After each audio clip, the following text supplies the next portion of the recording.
Hello, I'm Kevin Hayes, the Story Man. Welcome to the Nightly Bedtime Story Podcast, where you can hear a bedtime story every night. Tonight's bedtime story is The Story of the Teasing Monkey, written by Helen Bannerman. I hope you like it. The Story of the Teasing Monkey, written by Helen Bannerman. Once upon a time, there was a very mischievous little monkey who lived in a big banyan tree, and his name was Jacko. And in the jungle below there lived a huge, fierce old lion and lioness. Now Jacko was a very teasing monkey. He used to climb down the long, trailing roots of the banyan tree and pull the tails of all the other creatures, and then scamper up again before they could catch him. And he was so bold, he even pulled the tails of the lion and lioness one day. This made them so angry that they went to a grim old bear they knew, and they arranged with him that he should come with them to the banyan tree when Jacko was away. So he came, and standing on the lion's head, he gnawed the roots through till they were so thin they would not bear a jerk. And next time Jacko pulled the lion's tail, he gave a great tug. The roots broke, and down fell Jacko into the huge, fierce, grim old lion's jaws. "Come here, my dear." The lioness came and looked at Jacko. "He is a very thin monkey," said she.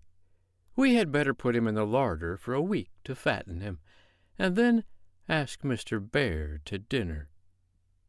So they put him in the larder, which was just a little piece at the end of their cave, built up with big stones.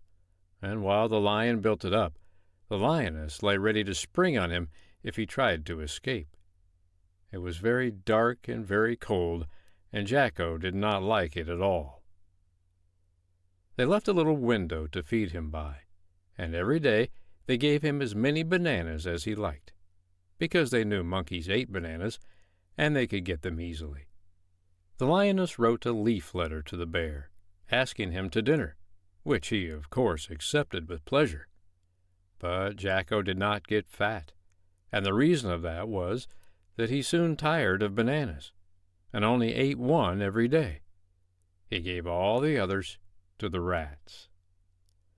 The lion and lioness were rather worried because Jacko did not get fat. So one day they stole in to listen to him talking to the rats. And as it happened, they were just talking about bananas. "I am tired of bananas," said Jacko. "I wish I could get a coconut." "It would make you very fat," said the rats. "Yes," said Jacko, "and I don't want to be fat for those old lions." "Ho, ho," said the lions. "A coconut will make him fat. We'll get him one at once." So the lion went back and told the little rats very fiercely that he would tear down the stones and eat them all up at once, if they did not fetch him down some coconuts at once. This terrified the little rats. They scampered up the tree and gnawed off the coconuts as fast as they ever could. But as the coconuts fell on the heads of the lion and lioness and hurt them very much, the little rats took care to stay up the tree till it was dark. As soon as their heads felt a little better, the lion and lioness took the coconuts and carried them to Jacko. They had to make a very large hole to put them in, but they built it up carefully again.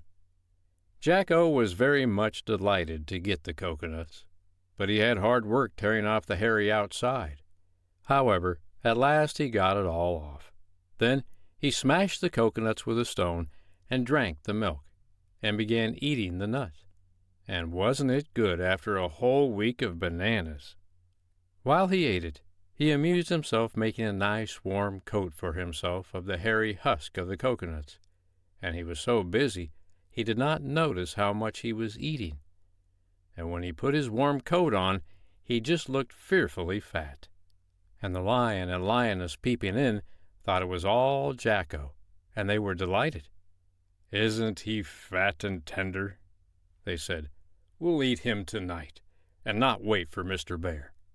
and they went out for a walk to get a good appetite. Poor Jacko! He did not eat any more coconut after he heard that. He pulled off his coat and smoothed his hair down with his little paws, but still he looked fat. And he smeared himself all over with bananas to make the hair lie flat. But still he looked fat. So he put on his warm coat again and lay down and cried himself to sleep. But you must know the bear was a very greedy old bear, and that very afternoon, while Jacko was asleep, he came to have a private peep at him. And when he saw him looking so lovely and fat, he just could not resist the temptation, and began pulling down the stones as fast as he could, intending to eat him all by himself.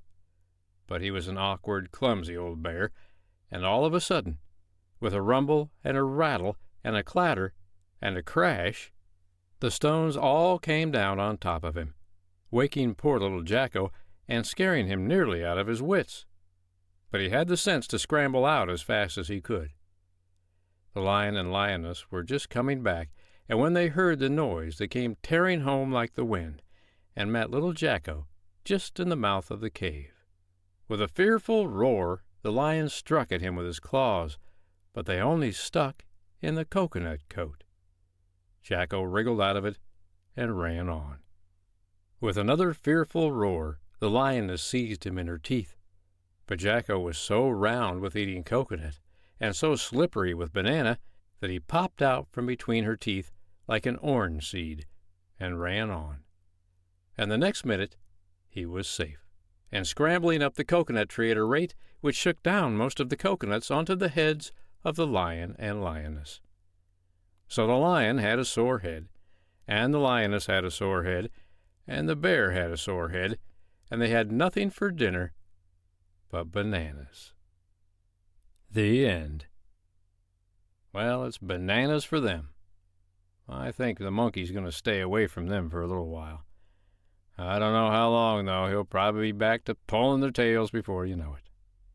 I'm Kevin Hayes, the Story Man, and I'll be back tomorrow night on the Nightly Bedtime Story Podcast to read you another bedtime story.